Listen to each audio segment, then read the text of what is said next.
दोस्तों नमस्कार। आप देख सकते हैं इस वक्त औरंगाबाद में हम मौजूद है। राज साहब ठाकरे यहाँ पर एक विशाल जनसभा को संबोधित करेंगे। शाम को सवाल ये बनता है कितनी भीड़ यहाँ पर आएगी। आप देख सकते हैं मनसे के कार्यकर्ता हमारे साथ हैं, इनसे बातचीत करेंगे। सर क्या नाम है?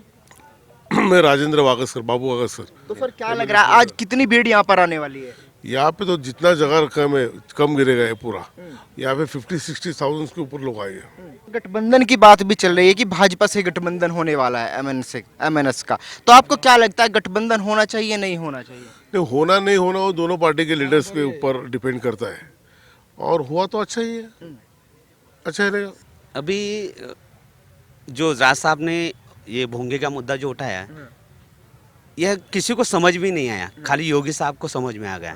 वो खाली मस्जिद में कि भोंगा नहीं निकाले हैं, मंदिर का भी निकाले हैं। तो ये धार्मिक मुद्दा नहीं है, यह सामाजिक है। इसका जो तकलीफ है हर आदमी को, ना कि हिंदू को ना कि मुस्लिम को, ये समझ में नहीं आ रहा है। और जो महाराष्ट्र में जो हर कोई सुबह उठता है और मुर्गे की तरह बांग देते हैं, उनको पहले समझ में लेना चाहिए। और बड़े बड़े नेता जो बोल रहे हैं कि भाई हिंदुत्व किसी की जागीर नहीं है। स्वर्गीय बाला साहब ठाकरे के बाद माननीय राज साहब ठाकरे ने हिंदुत्व कभी छोड़ा नहीं है। और ये सब जो पार्टी हैं, राजनीतिक पार्टी हैं, जब बम्बई में रजा अकादमी का मोर्चा निकाला था और जो उन्होंने हैदोस किया था, उधर जो दंगा किया था, तो पूरे देश में और महाराष्ट्र में खाली एकमेव महाराष्ट्र नवनिर्माण सेना की पार्टी थी, उनके खिलाफ उन्होंने ये मोर्चा निकाला था। तब उनको नहीं लगा कि भाई ये धार्मिक मुद्दा है, इनकी वजह से ये सब हो रहा है। क्यों नहीं आया? ये जो राजनीति चल रही है वो खाली वोटों की राजनीति चल रही है, ना कि किसी धर्म के, ना किसी सामाजिक के। इनको कभी ऐसी राजनीति शिवसेना किया करती थी, आज शिवसेना को क्या हो गया? नहीं, शिवसेना रही ही नहीं है। जब बाला साहब ठाकरे थे तब शिवसेना थी, अब नहीं है। अब ये सोनिया सेना हो गई है, पवार सेना हो गई है, और इनको समझ में नहीं आ रहा है। अभी कल तो मैंने कल आपने शायद महाराष्ट्र के लोगों ने देखा होगा कि माझा कट्टा में राज साहब और शर्मिली वहिनी साहब ने बोला था कि उधर शिवतीर्थ पे एक कार्यक्रम हो रहा था, खाली हरे राम हरे कृष्ण हो रहा था। उनसे तकलीफ हो रही थी उनके लोगों को, तो उन्होंने जाके वो बंद करवा दिए। और कल ये अजित पवार साहब ने बोला कि इससे काकड़ आरती 5 बजे बंद होगी। अरे भाई बंद होने दे। हमने ये भी कहा है कि भाई मंदिर में अपने अपने घर में करो। हमने ये थोड़ी कहा है कि भाई मस्जिद में खाली हिंदू को ही करना है या मुसलमानों को करना है। हमने सब लोगों को बोला है, राज साहब ने सब लोगों को बोला है कि मेरा धर्म है, मैं घर में करूँ। बाहर क्यों लाने का, बाहर उनको तकलीफ क्यों देने का? बाहर लोग हैं ना। और इन लोगों को भी समझ में आना चाहिए कि मुस्लिम लोगों को कि भाई उनके भी लड़के पढ़ते हैं, उनके घर में भी बीमार है, उनके लोगों को भी तकलीफ होती है। उनके जो नेता हैं वो पॉलिटिक्स ना करते हुए उनको ये समझ में लेके उनको आगे चलना चाहिए, समाज को लेके आगे बढ़ना चाहिए। सर उनका कहना है हम तो 70 सालों से ऐसा कर रहे हैं, लेकिन अभी तकलीफ क्यों हो रही है, हमको टारगेट किया जा रहा है। अरे भाई ये निसर्ग का नियम है, परिवर्तन आना चाहिए। अरे कब तक? अगर गलत है वो कभी तो बदलना चाहिए, छोड़ना चाहिए ना उनको। तो छोड़ो ना, ये गलत बात है। तब चलता था भाई। उधर 70 साल पहले लोक संख्या कितनी थी, अब बढ़ गई है। जगह नहीं, तकलीफ हो रही। पहले तो नहीं, मेरे को सीखना नहीं था, अभी तो सीखना है, पढ़ना है, लिखना है। इतना कंपटीशन है, आगे बढ़ना है, समाज में जाके आगे बढ़ना है ना। सर जिस तरीके से आज तमाम पाबंदी लगाई गई है, कहा गया है कि रैली में जो तमाम पाबंदी है, नारे नहीं लगाए जाएगा, कोई हथियार नहीं लहराया जाएगा। पिछली रैली को भी मैंने कवर किया था, तो उस समय राज साहब ठाकरे जी ने तलवार लहराई थी, तो उन पर FIR दर्ज कर दी गई थी। पहले ये बताइए मेरे को, हम मराठा हैं, क्षत्रिय हैं, बगैर तलवार के हम मराठा और क्षत्रिय कैसे हो सकते हैं? जैसे सिखों में भी तलवार पकड़ती हैं, अभी हमको उन्होंने ये नहीं दिया है परमिशन। जब हर मराठा बोलेगा कि भाई हम क्षत्रिय हैं, ये पहचान है हमारी, हमने छत्रपति शिवाजी महाराज ने तलवार उठा के ही मुगलों को या अन्य परकीय क्षत्रिय जो जुल्मी सरकार है उनको तलवार उठा के ही यहाँ से निकाला है। तलवार तो हमारी आन बान शान है, तो हम दिखाते हैं।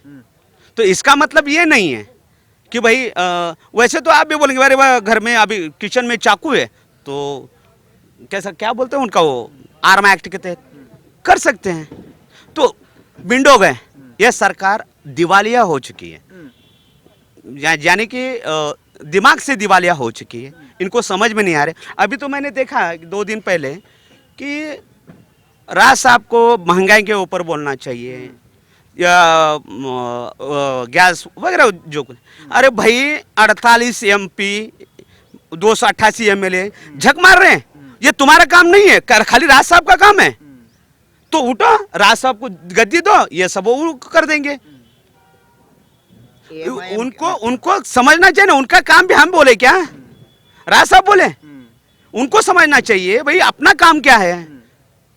कोई भी उठता है सुबह जैसे मुर्गा बांग देता है, उठता है वो बांग दे रहा है, पूरा देश चल रहा है, ऐसा थोड़ी है। पर सर जिस तरीके से संजय राउत बयानबाजी कर रहे, कह रहे जो शिवसेना से टकराएगा 20 फुट जमीन में गाड़ देंगे, जो बोलेगा मुंह में कागज डाल देंगे।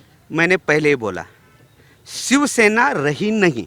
हाँ, बाला साहब की शिवसेना होती तो ये बोलने की नौबत नहीं आती। पहले वो उसको 20 फुट गाड़ देते और बाद में बोलते हाँ अगर वो उसने गाड़ दिया है तो मेरे को अभिमान है उसने गाड़ा है। तो जैसे बाला साहब ठाकरे ने बाबरी मस्जिद गिराई गई और बीजेपी ने किनारा कर लिया था कि हमने नहीं भाई निकाल, हमने तो ये नहीं तोड़ा विवादित ढांचा।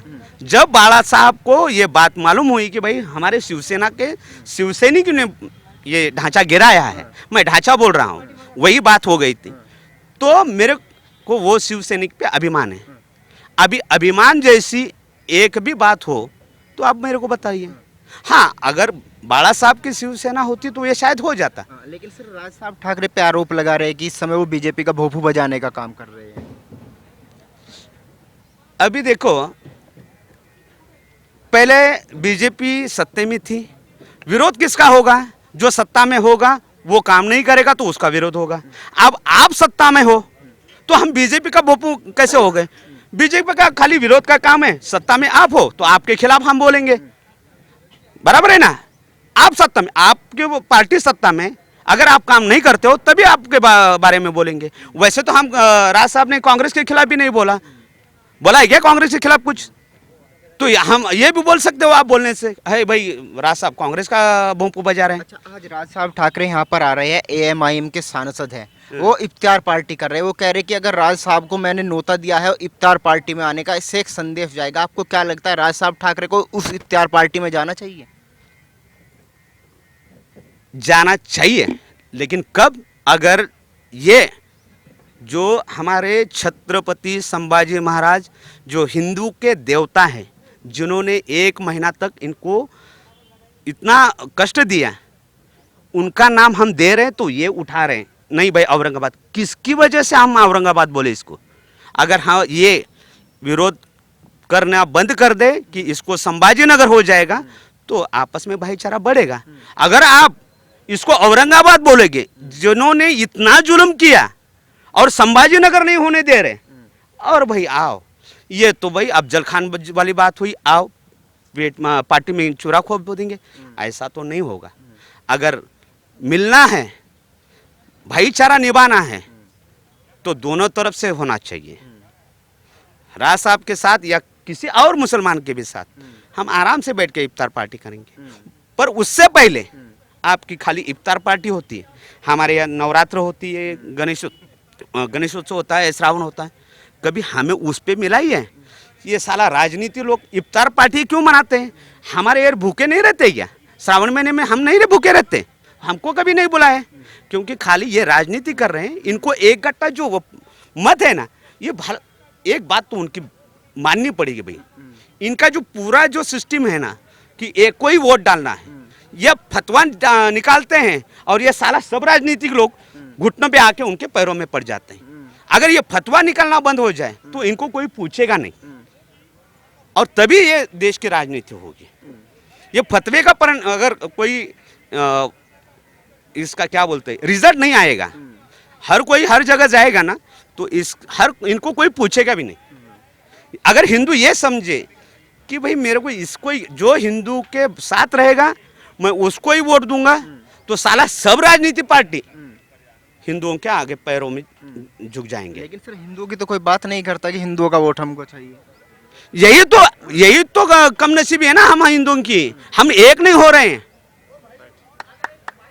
हम हिंदुओं की कम नसीबी है कि हम एक नहीं हो, जिस दिन एक हो गए तो महाराष्ट्र में क्या हो, तो छत्रपति शिवाजी महाराज ने तो 7 मावलाओं को लेके ये महाराष्ट्र खड़ा किया है, तो देर नहीं लगेगी ये पूरा भारत, ये पूरा हिंदुस्तान होने में। पर पहले जो कमजोरी है अपनी, दूसरों की ताकत भी समझो और अपनी कमजोरी भी समझो। ये कमजोरी है हिंदुओं की कि हम एक नहीं होते।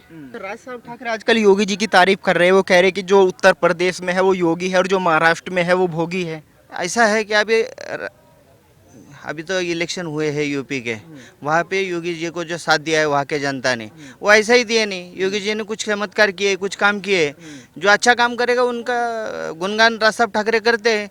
नरेंद्र मोदी जी की तरफ से उनको उम्मीद थी, उनका भी गुणगान किया है। इस देश में सबसे पहले जो आदमी था, जो वो आदरणीय राज साहब ठाकरे थे, जिन्होंने ये कहा था कि नरेंद्र मोदी साहब को पंतप्रधान देश का बनना चाहिए। जो अच्छा काम करेगा उनका ये करेंगे। राज साहब ठाकरे जी अयोध्या भी जाने वाले हैं, इस पर क्या कहेंगे? नहीं, वो तो जाने वाले ही है और जाके बहुत कुछ करने वाले हैं। हम सभी लोग उनके साथ जाने वाले हैं। अच्छा, आप भी जाएंगे? हाँ, जरूर जाएंगे, हम क्यों नहीं जाएंगे, हम तो उनके सैनिक है। हमारा भगवान जा रहे हैं तो हम क्यों नहीं जाएंगे, हम तो सब जाने वाले हैं।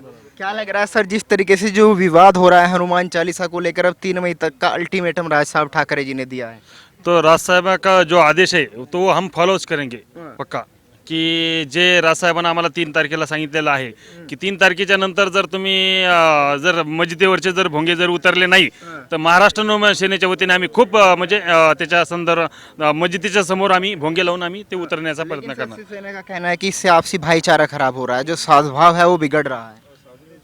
नहीं, ये तो कुछ बिगड़ रहा नहीं, कुछ ये जो बोल रहे हैं लोग तो वो कुछ जो झूठ बोल रहे हैं ऐसे। क्या लग रहा है आज कितने लोग यहाँ पर आने वाले हैं?